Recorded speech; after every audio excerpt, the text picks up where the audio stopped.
என் அன்பு குழந்தையே, மனம் உடைந்து போகும் உன்னோடும் தளர்ந்து போகும் உன்னோடும் சற்று நேரம் மனம் விட்டு பேச வந்திருக்கின்றேன். உன்னை துரத்தி கொண்டிருக்கும் கடுமையான துயரத்தில் இருந்து விடுபட முடியாமல் கடும் வேதனை அடைந்து அதை பகிர்ந்து கொள்ள கூட யாரும் இல்லையே என்று கலங்கி கொண்டிருக்கும் உன்னை தேர்ந்தெடுத்து உன் துயர் துடைக்க உன்னை தேடி உன் அப்பா ஓடி வந்திருக்கின்றேன். நான் விரும்பாமல் என்னை யாரும் தேடி வர முடியாது என்பதை நீ அறிவாய் அல்லவா? இழந்ததையெல்லாம் உனக்கு மீண்டும் மீட்டு தருவேன் என்ற வாக்குறுதியும் நான் கொடுத்திருக்கின்றேன் அல்லவா? பிறகு ஏன் இந்த வேதனை? உனது முன்னோர்களும் உன்னை பெற்ற தெய்வங்களும் செய்த பூர்வ ஜென்ம புண்ணியங்களும் என்னவென்று தெரியுமா? நான் உனக்கு அப்பாவாக கிடைத்தது.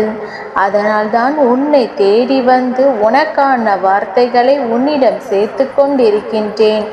எந்த சூழ்நிலையிலும் தனிமையில் இருக்கும் பொழுதும் யாருமே இல்லையே, எனக்கு யார் இருக்கின்றார்கள், எனக்கு யார் உதவி செய்ய வருவார்கள் என்று கண்ணீர் மல்க எனது பாதங்களில் விழுந்து அழுந்து கொண்டிருக்கின்றாய். என் திருவுருவத்தின் முன்னால் அமர்ந்து கொண்டு எதையுமே பேசாமல், எந்த பிரார்த்தனைகளும் இல்லாமல், எதையும் கேட்க திராணி இல்லாமல் என் விழிகளை பார்த்து கொண்டு அப்படியே நீயும் சிலையாக உட்கார்ந்து கொள்கிறாய். உன் கண்களில் இருந்து மட்டும் கண்ணீர் வடிந்து கொண்டிருக்கிறது. உன் மனதிலுமே கூட அழுத்தம் தானாக கண்ணீர் ஆழாய் பெருத்தெடுக்கிறது. என்ன கேட்பது என்று தெரியவில்லை அப்பா. கேட்டு நான் ஓய்ந்து விட்டேன் என்று நீ அழும் அந்த அழுகுரல் மட்டும் யாருக்கும் கேட்பதில்லை, என்னை தவிர. என் குழந்தையே, இந்த வாழ்க்கை எல்லாவற்றிற்கும் ஒரு மாற்று வைத்துள்ளது. அது உனக்கு பிடித்திருக்கிறதா இல்லையா என்பதெல்லாம் இந்த வாழ்க்கைக்கு கவலை இல்லை. எது நடக்க வேண்டுமோ அதை நடத்தி கொண்டே செல்கிறது. இந்த வாழ்க்கையின் நடைமுறைக்கும் உனக்கும் எந்த பந்த பாசமும் இருக்க போவதில்லை. உன் விதியில் என்ன எழுதி இருக்கின்றதோ, உன் கர்மா என்னவெல்லாம் செய்ய போகின்றதோ அதையெல்லாம் இந்த வாழ்க்கை நடத்தி கொண்டு தான் போகும். இந்த மானிடர்கள் அனைவரும் அவரவர்களின் விதியின் பிடியில் சிக்கிக்கொண்டு அதன் போக்கில் சென்று கொண்டு தான் இருக்கிறார்கள். இந்த விதியும் வாழ்க்கையும் அவர்களை இழுத்து கொண்டு சென்று கொண்டே இருக்கிறது. ஆனால் மற்றவர்களுக்கும் இந்த குருவே சரணம் என்று என் பாதங்கள் சரணடைந்த உனக்கும் என்ன வேறுபாடு தெரியுமா? விதிக்கும் அவர்களுக்கும் இடையே எந்த தொடர்பும் இல்லை. நடப்பது நடந்து கொண்டே இருக்கிறது. ஆனால் என் குழந்தையே, உனக்கும் இந்த விதிக்கும் இடையில் அந்த பாதையில் இந்த அப்பா அமர்ந்திருக்கின்றேன். என்னை என்று நீ என்னை சரணாகதி அடைந்தாயோ அன்றே உன்னுடைய விதிக்கும் கர்மாவிற்கும் இடையே நான் அமர்ந்து கொண்டிருக்கின்றேன். உனக்கு வரும் கர்ம வினைகளின் பலன்களையும் அதிலிருக்கும் பாகங்களையும் சற்றே குறைத்து வடிகட்டி நீ தாங்கும் அளவிற்கு தான் உன்னிடம் நான் சேர்த்து கொண்டிருக்கின்றேன். உன்னுடைய விதியோ தலையெழுத்தோ கர்மாவோ எதுவாக இருந்தாலும் என்னை தாண்டி தான் உன்னை நெருங்க நேரிடும். அவ்வாறு என்னிடம் வரும்பொழுது அதன் வீரியங்களை எல்லாம் நான் குறைத்து மென்மையாகவே உன்னை நெருங்க செய்கின்றேன். எனவே இத்தனை காலம் போராடிவிட்டேன், இத்தனை கவலைகளையும் துன்பங்களையும் தாங்கிவிட்டேன். இன்னும் எத்தனை நான் பார்க்க வேண்டுமோ என்று மனம் தளர்ந்து விடாதே. உன் அப்பாவாக நான் செல்கின்றேன், கேள். இனி அவ்வளவே. உன் சோதனை காலங்கள் எல்லாம் அவ்வளவே. இனி உன் வாழ்க்கையில் சில மாற்றங்கள் நிகழப் போகின்றது. அதற்கு முன்பு உன் வார்த்தைகளில் நீ சில மாற்றங்களை கொண்டு வர வேண்டும். சூழ்நிலைக்கு ஏற்ப நீ உன் மனதை திடப்படுத்தியாக வேண்டும். 2 வார்த்தை பேச வேண்டிய இடத்தில் அதிகம் பேசுவது தவறுதானே. உன் வார்த்தைகளை குறைத்துக்கொள். ஆலோசனை கூறும் பொழுது உன் கருத்தை பிறரிடம் கூறி சொல்வது தவறு தானே. எனவே அதையும் மாற்றிக்கொள். அதேபோல் நேர்மையாக பயணித்து தோற்பதும், முடிந்தவரை போராடிய பின்பு தோற்பதும் வெற்றி பெற்றதற்கு சமம் என்று அர்த்தம் கொண்டு மீண்டும் மீண்டும் முயற்சி செய். என் முயற்சியெல்லாம் பாழாகிவிட்டதே, இத்தனை காலம் நான் பட்ட கஷ்டங்களுக்கு பலன்கள் கிடைக்கவில்லையே என்று ஏங்காதே. உன் பலன்களை யாரும் பறித்து கொள்ள முடியாது.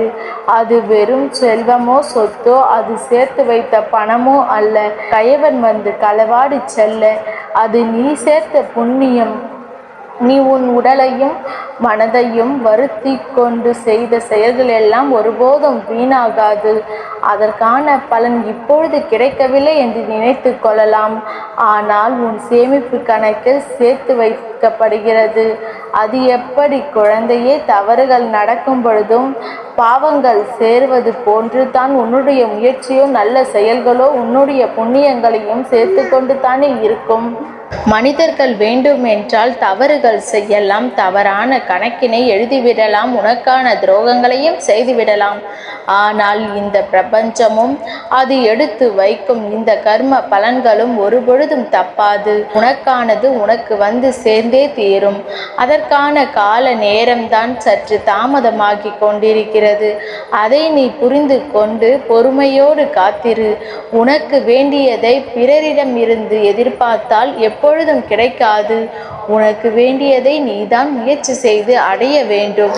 மரத்தின் உயிரை தொங்கும் மாங்கனிகளுக்காக கல்லுயிர் தொம் சிறுவனை கவனித்துப் பார். எரியும் கற்கள் தோல்வியை தழுவுகின்றன என்று ஒருபொழுதும் அவன் கைவிட்டு போவதில்லை. கடைசியில் ஒரு கனியாவது அவன் கைகளில் விழும் வரை அவன் களைப்படுவதும் இல்லை. அவன் கரங்களும் மனமும் சோர்ந்து போவதும் இல்லை. அதுபோலத்தான் என் குழந்தையே, உன் தோல்விகளை கற்களாக்கி கவனம் சிதறாமல் வெற்றி கனியை குறிப்பார்த்து எரிய கற்றுக்கொள். எத்தனை முறை கல்லெறியப்படுகிறது என்பது கணக்கல்ல, கனி கைவசப்படுகிறதா என்பதில் இருக்க வேண்டும் உன் கவனம். இங்கு வெற்றியை கொண்டாட எவராலும் முடியும்.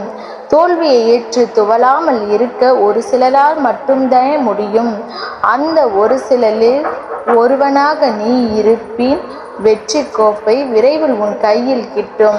எத்தனை தோல்விகளை பார்ப்பது, எத்தனை முறை விழுந்து எழுவது என்று கேட்டால், உனக்கு துணையாக உனக்கு அரணாக இந்த அப்பா இருக்கும் பொழுது எதற்காக நீ தளர்ந்து போக வேண்டும்? நீ எத்தனை முறை விழ நேர்ந்தாலும் அத்தனை முறையும் உன்னை காப்பாற்றி கரை சேர்க்க இந்த அப்பா காத்து கொண்டே இருக்கின்றேன். ஆம் என் குழந்தையே, என்னுடைய சத்திய வாக்கினை நீ மறந்துவிட்டாயா என்ன? என்னை நம்பி சரணாகதி அடைந்தவர்கள் துன்பத்தில் விழும் தருவாயில் எனது கரங்களை கொடுத்து நான் அவனை மேலெழச் செய்வேன். என்றும் அவனை என் கண் இமை போல் காப்பேன். எனது இந்த வாக்குகளை எல்லாம் உன் மனதோடு வைத்துக்கொள். ஒரு பொழுது மறந்து விடாதே. உனக்கு துணையாக யாரும் இல்லை என்று நினைத்து மனமுடைந்து போகாதே. உனக்கு துணையாகவும் உன் வாழ்க்கைக்கு தூணாகவும் இந்த அப்பா என்றும் எப்பொழுதும் இருப்பேன். கலங்காமல் இரு. எல்லாவற்றையும் இந்த அப்பா சரி செய்து தருகிறேன். எல்லாமும் சுமூகமாக மாறும். நீ நினைத்தது எல்லாம் நிச்சயமாக நடக்கும். உன் அப்பாவாக நான் சொல்கின்றேன் அல்லவா? உன் கண்ணீரை துடைத்து கொண்டு புன்னகை செய். இந்த புன்னகை மகிழ்ச்சியாக மலரட்டும். மற்ற எல்லாவற்றையும் அப்பா பார்த்து கொள்கின்றேன். உன் அப்பா இருக்க நீ ஏன் கவலை கொள்கிறாய்? எல்லாம் நல்லதாகவே நடக்கும்.